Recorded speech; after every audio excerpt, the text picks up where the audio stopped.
कीजिएगा। आम देखें, आम पक के कितनों पीला हो जाएगा ना, लोग उसको दबा के चेक करेंगे पका है कि नहीं।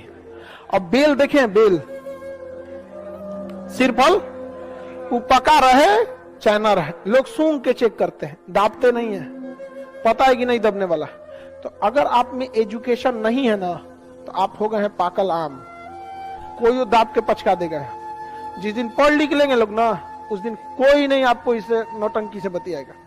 समझ में आएगा नहीं? तो कभी खुद में भी एक बार झांक के देखिए कि जब बारिश हो रही होती है तो बेवकूफ इंसान बारिश को कोसता है, समझदार इंसान छाता लगाता है।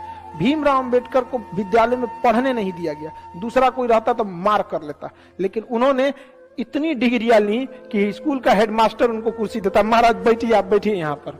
समझ में आएगा? आप पढ़िए लिखिए, उस जगह पे जाइए और आप उस चीज को दूर कीजिए। समझ में आएगी नहीं आ गया?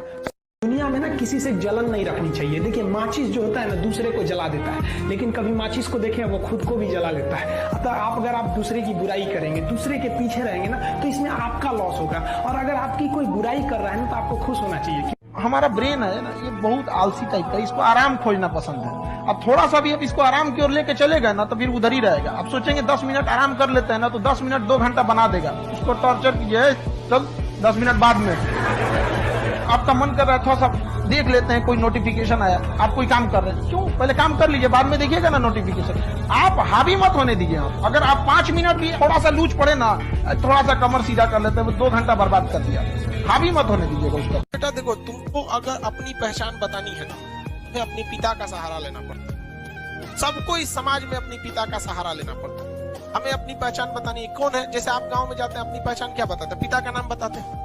तो कहती थी कि बेटा तुम लोग ऐसा काम करो ना कि आने वाले 10-20 साल बाद जब तुम बड़े हो, तो जब तुम्हारे पिता को अपनी पहचान बतानी पड़े ना, तो उन्हें अपने पिता का सहारा ना लेना पड़े, बल्कि अपने बेटा का सहारा लेना पड़े कि मैं इनका पिता हूं। ऐसा काम कीजिए कि माँ बाप का गर्व से सीना चौड़ा हो जाए, कॉलर बाप का एकदम ऊंचा हो। कमजोर व्यक्ति ही दूसरे काम का बदला लेता है, लेकिन जो ताकतवर होता है वो माफ कर देता है। लेकिन जो बुद्धिमान व्यक्ति होता है वो इग्नोर कर देता है, नजरअंदाज कर देता है और बच के निकल जाता है। क्योंकि अगर कोई व्यक्ति आपको पहली बार धोखा दिया तो इसमें उस व्यक्ति का गलती है, लेकिन वही व्यक्ति अगर दोबारा धोखा दिया तो इसमें आपकी गलती है। सबसे समझदार होके चलिए और मिजाज में कुछ सख्ती भी रखिए। लोग पी जाते अगर समंदर खारा नहीं होता, तो थोड़ा सा सख्ती भी बना के रखना चाहिए। न जाने किसने शुरू किया है तोहफे लेने और देने का दस्तूर। गरीब इंसान अब मिलने से कतराता है।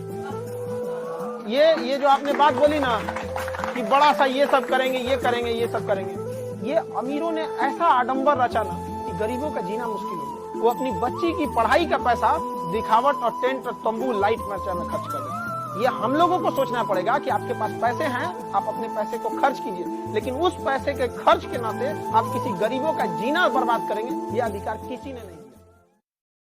लाइफ में टॉप करो, स्कूल या एग्जाम में टॉप किए ना किए कोई फर्क नहीं पड़ता है यहाँ पर। इसलिए किसी भी लाइफ की एंट्री भले खराब हो, लेकिन एग्जिट एकदम तगड़ा होना चाहिए। आपका बचपना भले गरीबी में बीता हो, लेकिन आपके माँ बाप की बुढ़ापा कभी गरीबी में नहीं बीतनी चाहिए।